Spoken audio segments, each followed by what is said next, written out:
Hello everyone, my name is Bombshell. You're welcome to my channel. It's Bombshell Television. Musho my latest musho zviri kupisa zvega zvega. Kana uri munyowa, don't forget to subscribe to our channel. It's Bombshell Television. Nhasi ndauya good news. Kana une business raunoita, imborisa mu comment section unoona kuwana nonechi ne customer kana munhu anozvida. Kana une business raunoita ingoriudza mu comment section unoona kusanganochi nemhene. Tiri kuadvertise mahara, tine ka promotion sezvo takapinda 7000 ma subscribers. Guys, ndokubigai makapenga. Ndimi munoita tirambe tichiendera kumberi tichaga ma latest. So ndisinganyanyi kupedza nguva, kana uri munyowa ndinokuchingamidza nemufaro. Don't forget to subscribe to our channel. Get into today's story and don't forget to advertise your business with us. Number munozowana pa description ye channel kana kuti ndichadzisa mu comment section. Saka rega tiripinde munyaya yanhasi. Right, amana pane nyaya iri kutenderera, nyaya iri kupisa.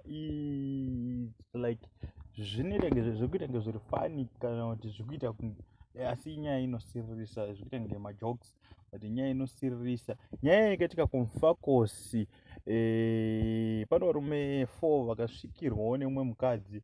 I think ndozoti mabasa anoitwa nevanhu vechikadzi kunyanya vachitengesa unonzi Mukwapura, muramba kufongorerwa chichi mishonga yebonde. Kune vasingaizivi inosvika chinzi mushonga yemusana. Saka murume wese, I think most of the men vanouda mushonga iwowo. Havapfurwe nawo because kazhinji kacho pandakamboona wangu pandakambopfuura nepo unenge uchiita $. Saka hanzi kune wakapiwa wekunwa here, varume 4 ivavo VeKumufakose muno muHarare vakapiwa uri wekunwa.